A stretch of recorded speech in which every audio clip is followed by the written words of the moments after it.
અમે આને તિલાંજલિ આપવામાં આવી છે કે અમે એક બાજુ લગ્ન હશે એક બાજુ મરણમાં પણ કાંધ દેશું, કેમ કે અમને કોઈ શુભ કે અશુભ અમને નડતું નથી, જેથી કરીને અમે વિજ્ઞાન મારફત આ લગ્ન કરવામાં આવ્યા છે, જે માણસો અત્યારે અંધશ્રદ્ધાથી જે પીછાઈ રહ્યા છે।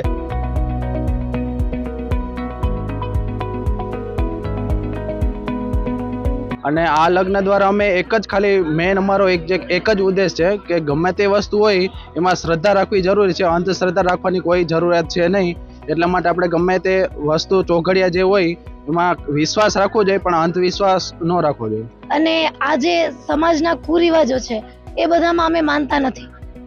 જેમ કે કાળા કપડાં પહેરવા તે અપશગુન છે, લાલ કપડાં કે સફેદ કપડામાં જ એક દુલ્હન જોવા મળે છે, પણ મેં વિચાર્યું કે કાળા કપડાં કે લાલ કે પીળો એ બધા કલર એ કાંઈ હોતું જ નથી, બધા કલર પહેરવા એ આપણી ઉપર હોય છે।